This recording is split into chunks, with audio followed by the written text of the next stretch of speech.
എല്ലാവർക്കും സേഫ് ഹൗസിൻ്റെ പുതിയൊരു എപ്പിസോഡിലേക്ക് സ്വാഗതം. നമ്മൾ കഴിഞ്ഞ എപ്പിസോഡിൽ സൂചിപ്പിച്ച പോലെ നമ്മൾ നെക്ക് ബെൻഡിങ് എന്ന് പറയുന്ന ഒരു സിറ്റുവേഷനെ കുറിച്ചിട്ടാണ് ഇന്ന് സംസാരിക്കുന്നത്. അപ്പോൾ നമുക്കിവിടെ ലോഫ്റ്റിൽ ഈ പറയുന്ന നെക്ക് ബെൻഡിങ്ങിൻ്റെ ഇഷ്യൂ കാരണം കുറച്ച് പ്രശ്നങ്ങളുണ്ടായിരുന്നു. നമുക്ക് 1-2 ബേർഡ്സ് നഷ്ടപ്പെട്ടു.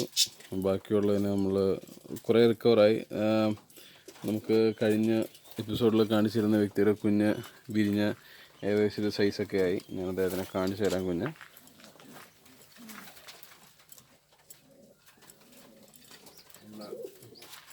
ഹോമർ ഇഷ്യൂ ഉണ്ടായിരുന്ന ഹോമറിൻ്റെ മെയിലിനായിരുന്നു ഇഷ്യൂ വന്നിരുന്നത്. അദ്ദേഹത്തിന് കുഞ്ഞായി മുട്ടയിട്ടത്. ഇത് അദ്ദേഹത്തിൻ്റെ കുഞ്ഞിറങ്ങിയേക്കണാണ്. ഇത്ര ഏകദേശം വലുപ്പമായി. ആൾ സൂപ്പറായിട്ടിരിക്കുന്നു. അപ്പോൾ അതൊന്ന് മനസ്സിലാക്കാം. ഈ പറയുന്ന അസുഖം ഒരു വൃത്തിയായിട്ട് അസുഖമാണ് സത്യം പറഞ്ഞിട്ടുണ്ടെങ്കിൽ, പക്ഷേ അത് ക്യൂർ ചെയ്തെടുക്കാൻ പറ്റുന്നൊരു അസുഖം തന്നെയാണ്. ഓക്കെ, അപ്പോൾ ബേസിക്കലി ആദ്യമേ നമ്മൾ പറയുമ്പോൾ വെച്ചിട്ടുണ്ടെങ്കിൽ ഈ അസുഖം കണ്ടുപിടിക്കുക എന്നുള്ളതാണ് നമ്മുടെ ഫസ്റ്റ് പ്രിഫറൻസ്. കാരണം ഈ പ്രാവിന് ഇങ്ങനെയുള്ള ഈ അസുഖം ഉണ്ടെന്നുള്ളത് നമ്മൾ മനസ്സിലാക്കിയെടുക്കണം. അപ്പോൾ സാധാരണ നമ്മൾ പ്രാവുകളെ കീപ്പ് ചെയ്യണത് കേജസിലോ മറ്റോ ആണെങ്കിലാണ് ഇത്തിരി പ്രയാസമുള്ളതാവുക. കാരണം വെച്ചിട്ടുണ്ടെങ്കിൽ കേജസിൽ കീപ്പ് ചെയ്യുന്ന സമയത്ത് ഈ ബേർഡ് സാധാരണ നോർമൽ ബേർഡ് പോലെ ഇരിക്കും. പക്ഷേ അതിന് ഈ പറയുന്ന കഴുത്ത് തിരിയുന്നൊരു സ്വഭാവം ആ ഒരു സിറ്റുവേഷനിൽ പെട്ടെന്ന് കാണിക്കുകയോ അല്ലെങ്കിൽ നമുക്ക് മനസ്സിലാക്കിയെടുക്കുക എന്നുള്ളതുണ്ടെങ്കിൽ സ്വല്പം ശ്രമകരമാണ്. അതേസമയം നമ്മൾ പുറത്തേക്കിടെ പറത്തി വിടുന്ന സിറ്റുവേഷനാണ് നമുക്ക് പെട്ടെന്ന് മനസ്സിലാവും. കാരണം പുള്ളി ആക്റ്റീവ് ആയിരിക്കുന്ന സമയത്ത് കൂടുതൽ തല ചിരിക്കാനും അതുപോലെ തന്നെ പറക്കാനുള്ള പ്രയാസം കാണിക്കുക, പറക്കുമ്പം വട്ടത്തിൽ പറക്കുക, അങ്ങനെയുള്ള ചില പ്രത്യേകത കണ്ടു കഴിയുമ്പോൾ നമുക്ക് മനസ്സിലാവും ഇങ്ങനൊരു സിറ്റുവേഷൻ ഉണ്ടെന്നുള്ളത്. സാധാരണഗതിയിൽ ഇത് എന്താ പറയുക, ഇടത് ഭാഗം തലയുടെ ഇടത് ഭാഗം ചെരിഞ്ഞ് വരുന്ന ഒരു സിറ്റുവേഷനാണ് കണ്ടിട്ടുള്ളത്. അപ്പോൾ ഇങ്ങനെയുള്ള ഒരു സിറ്റുവേഷനിലാണ് നമുക്ക് ഇതിനെ മനസ്സിലാക്കാൻ പറ്റുള്ളൂ. പുറത്തേക്ക് നടക്കുന്ന സിറ്റുവേഷൻ എപ്പോഴും നമ്മൾ പ്രാവുകൾക്ക് ഇപ്പം തീറ്റ കൊടുക്കാനും വെള്ളം കൊടുക്കാനും എല്ലാം നമ്മൾ ഓർക്കും. പക്ഷേ അതേസമയം നമ്മൾ പ്രാവുകളെ ശ്രദ്ധിക്കണം. ഒരു അറ്റ്ലീസ്റ്റ് ഒരു 10 മിനിറ്റെങ്കിലും നമ്മൾ ഡെയിലി ഇവരെ ശ്രദ്ധിച്ചില്ലെങ്കിൽ നമുക്ക് ഇവർക്ക് എന്തെങ്കിലും അസുഖങ്ങളുണ്ടോ എന്നുള്ളത് മനസ്സിലാക്കാൻ സാധിക്കില്ല. അപ്പോൾ മാക്സിമം നമ്മൾ ഇവരെ ശ്രദ്ധിക്കുക. അപ്പോൾ ആക്റ്റീവായിരിക്കുന്ന നിമിഷങ്ങൾ അവരെന്താണ് ചെയ്യുന്നത് എന്നുള്ളത് ശ്രദ്ധിച്ചു കഴിഞ്ഞിട്ടുണ്ടെങ്കിൽ ഈ പർട്ടിക്കുലർ അസുഖത്തിൻ്റെ കാര്യം നമുക്ക് മനസ്സിലാകും.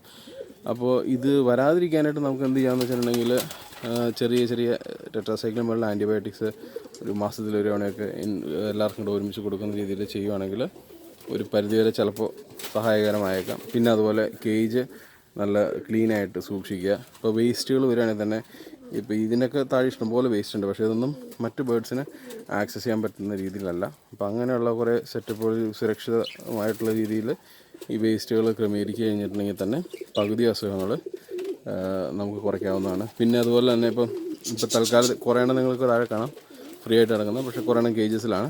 പക്ഷെ എപ്പോഴും ഇവരിങ്ങനെ കേജസിൽ സൂക്ഷിക്കാതെ അവർ ആക്റ്റീവായിട്ട് പുറത്തേക്കിടെ നടക്കാനുള്ള സാഹചര്യം അവർക്ക് ഉണ്ടാകണം. എന്നാൽ മാത്രമാണ് അവർ ആരോഗ്യവാന്മാരായിട്ടിരിക്കുകയുള്ളൂ. സോ എപ്പോഴും നമ്മൾ കേജസിലിട്ട് വളർത്തരുത്. ഇടയ്ക്കെങ്കിലും അതിനൊന്ന് പുറത്ത് അഴിച്ചുവിടാനായിട്ട് എല്ലാവരും ഒന്ന് ശ്രമിക്കുക. ഓക്കെ, അപ്പോൾ ഇങ്ങനെ 1-2 കാര്യങ്ങൾ പറയാനുണ്ടായിരുന്നു. പിന്നെ നമുക്ക് സ്ട്രെയിറ്റ് ആയിട്ട് നമ്മൾ ചെയ്ത ഒരു മെത്തേഡ് എന്താണെന്നുള്ളത് പരിചയപ്പെടാം. ഓക്കെ, സോ ഞാനിവിടെ യൂസ് ചെയ്തത് 2 ടാബ്ലറ്റ്സാണ്. ഒരു ടാബ്ലറ്റിൻ്റെ ഒരു മെഡിക്കൽ എന്താ പറയുക മെഡിസിൻ, ഈ പറയുന്നത് ലിക്വിഡ് ഫോമിലുള്ള ഒരു മെഡിസിൻ നേരത്തെ ഞാൻ സൂചിപ്പിച്ചിരുന്നു. എൻട്രോടീസിഡ് എന്ന് പറഞ്ഞിട്ട് നേരത്തെ ഞാൻ ഏതോ ഒരു വീഡിയോയിൽ സൂചിപ്പിച്ച് ഓർക്കുന്നുണ്ട്. അത് ഞാൻ യൂഷ്വലി യൂസ് ചെയ്യുന്നുണ്ടായിരുന്നു. ഇപ്പോൾ അതിൻ്റെ ടാബ്ലറ്റ് ഫോമിലുള്ള എൻട്രോടീസിഡാണ് ഇപ്പോൾ നമ്മൾ ഉപയോഗിച്ചിരിക്കുന്നത്.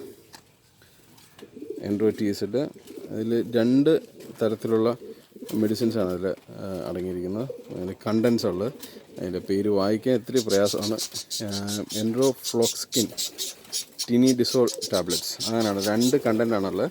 അപ്പോൾ ഈ പറയുന്ന നമ്മുടെ നെക്ക് ബെൻഡിങ് എന്ന് പറഞ്ഞ സിറ്റുവേഷന് ഏറ്റവും ഉപകാരപ്പെടുന്ന 2 കണ്ടൻസ് അതാണെന്നാണ് ഞാൻ അറിഞ്ഞത്.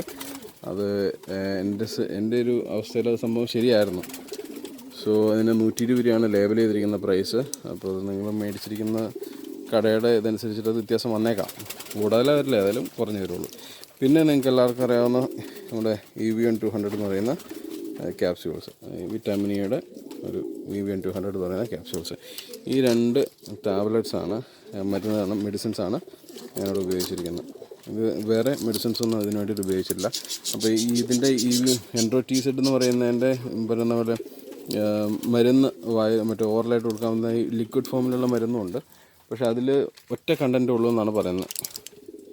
ഈ 2 കണ്ടൻസ് അടങ്ങിയിട്ടില്ല. അപ്പോൾ ഈ 2 കണ്ടൻറ്റ് വന്നിരിക്കുന്ന ഈ പറയുന്ന ആൻറ്റിബയോട്ടിക്കാണ് ഈ ഒരു സിറ്റുവേഷൻ ഏറ്റവും കൂടുതൽ ഹെൽപ്പ് ചെയ്യുക. സോ അത് കാരണം ബെറ്റർ ഈ ടാബ്ലറ്റ് പർച്ചേസ് ചെയ്യുന്നതായിരിക്കും. അത് കിട്ടാൻ എളുപ്പമാണെന്നാണ് എനിക്ക് തോന്നുന്നത്. മറ്റത് കിട്ടാൻ സ്വല്പം പ്രയാസമാണ്. അപ്പോൾ നമ്മൾ ചെയ്തത് എത്രയാണ്, തീറ്റ എടുക്കാൻ പ്രയാസമുള്ളവർക്ക് നമ്മൾ ഹാൻഡ് ഫീഡ് ചെയ്തു. അതിനുശേഷം 7 ദിവസത്തേക്ക് അടുപ്പിച്ച് 7 ദിവസത്തേക്ക് ഓരോ ടാബ്ലറ്റും നമ്മൾ ഹാഫായിട്ട് ഒടിക്കും. ഫോർ എക്സാമ്പിൾ ഇതൊരു ടാബ്ലറ്റിൻ്റെ ഹാഫ് പോർഷനാണിത്. ഉപയോഗിച്ചുകൊണ്ടിരുന്നതിൻ്റെ ഒരു റാപ്പറാണിത്. ഇതിന് നമ്മൾ അകത്ത് വെച്ചാൽ നമുക്ക് ഒടിക്കാൻ പറ്റും. സെൻറ്ററിൽ പിടിച്ച് ഞെക്കുവാണെന്നുണ്ടെങ്കിൽ അകത്ത് വെച്ചാൽ ഇപ്പോൾ ഒടിഞ്ഞിട്ടുണ്ട്. അതുകൊണ്ട് പതുക്കെ തള്ളിയെടുക്കുക. ഇതാ 2ആയിട്ട് ഒടിഞ്ഞ് നമുക്ക് കിട്ടും. അപ്പോൾ അതിൽ ഒരു പോർഷൻ ഒരു ബേർഡിന് എന്നുള്ള രീതിയിൽ നമുക്ക് കൊടുക്കാം. അപ്പോൾ അത് എല്ലാ ദിവസവും രാവിലെ ഇതിൻ്റെ ഒരു ഹാഫും പിന്നെ അതുപോലെ EVO 200ൻ്റെ ഒരു ക്യാപ്സ്യൂളും ബേഡ്സിന് ഡെയിലി ഒരു 7 ദിവസത്തേക്ക് രാവിലെ കൊടുക്കുക. രാവിലെയും വൈകിട്ടും കൊടുക്കാൻ പറ്റുമെങ്കിൽ അതായിരിക്കും നല്ലത്.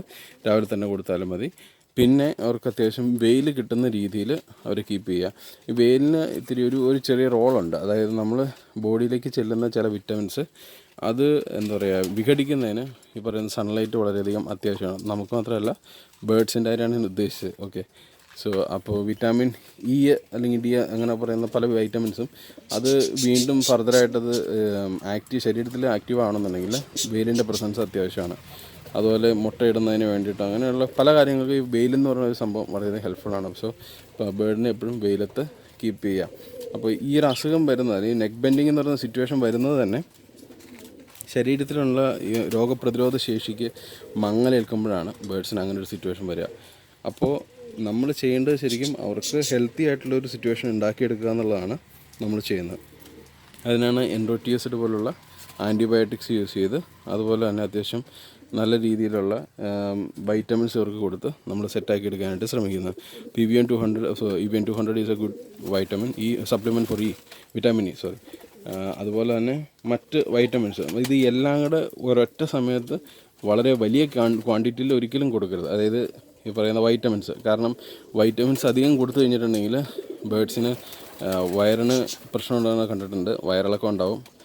അപ്പോൾ ഈ ഒന്നാമത് ബേഡ് വീക്കാണ്. അതിനൊപ്പം നമ്മൾ ആവശ്യമില്ലാതെ മെഡിസിൻസ് കൊടുത്ത് അതിനെ കൂടുതൽ വീക്കാക്കരുത്. ഈ പറഞ്ഞ പോലെ നമുക്കിവിടെ റിക്കവറി വന്നെന്ന് പറഞ്ഞാലും അത് നല്ല സമയം എടുത്തിട്ട് തന്നെയാണ് വന്നിരിക്കുന്നത്. അത് ഈ പറയുന്നൊരു അസുഖം വന്നു കഴിഞ്ഞാൽ സമയം എടുത്ത് തന്നെ അത് മാറുള്ളൂ. അപ്പോൾ അതിൻ്റേതായിട്ടുള്ള സമയം അതിന് കൊടുക്കേണ്ടി വരും. അപ്പോൾ നമ്മളത് പെട്ടെന്ന് മാറുമെന്ന് വിചാരിച്ച് കൂടുതൽ മരുന്ന് കൊടുത്തെന്ന് വെച്ചിട്ട് ഒരസുഖം പെട്ടെന്ന് മാറില്ല. അപ്പോൾ അതിൻ്റേതായ സമയമുണ്ട്. അപ്പോൾ അതിനനുസരിച്ച് മെഡിസിൻ കൊടുക്കാവുള്ളൂ. കൂടുതൽ വൈറ്റമിൻസ് കൊടുത്തിട്ടുണ്ടെങ്കിൽ ബേഡിന് വയറിനത് പ്രശ്നം ഉണ്ടാക്കും. അതുപോലെ തന്നെ ഈ ഒരു സിറ്റുവേഷനിൽ മറ്റ് പല അസുഖങ്ങളും വരാൻ സാധ്യതയുണ്ട്. വയറിളക്കം, പിന്നെ അതുപോലെ പറഞ്ഞ പോലെ വിരയുടെ പ്രശ്നം വരാൻ സാധ്യതയുണ്ട്. കണ്ണിന് ഇഷ്യൂ വരാൻ സാധ്യതയുണ്ട്. അപ്പോൾ നമ്മളിത് ചെയ്യുന്നതിനോടൊപ്പം തന്നെ അതിൻ്റെ മെഡിസിൻസും കൊടുക്കണം. പക്ഷേ മെഡിസിൻസ് ഓരോ കോഴ്സ് കൊടുക്കുന്നതിൻ്റെ ഇടയ്ക്കും 1-2 മണിക്കൂർ ഡിഫറൻസ് വേണം. എല്ലാ മരുന്നും ഇങ്ങോട്ട് ഒരുമിച്ച് കൊടുക്കാൻ പോകരുത്. ഒരു 2 മണിക്കൂറെങ്കിലും ഇടവിട്ട് ടൈം ഡിഫറൻസ് ഇട്ടതിന് ശേഷം മാത്രമേ അങ്ങനെയൊരു കോഴ്സ് ചെയ്യാവുള്ളൂ. ഓക്കെ. അപ്പോൾ ഇത്രയും ഒരു സംഭവമാണ് നമ്മൾ നെക്ക് ബെൻഡിങ് നമ്മുടെ ലോഫിൽ വന്നപ്പോൾ ചെയ്തത്. അതനുസരിച്ച് റിസൾട്ടും ഉണ്ടായി, പ്രശ്നങ്ങളൊന്നും ഇല്ലാണ്ട്.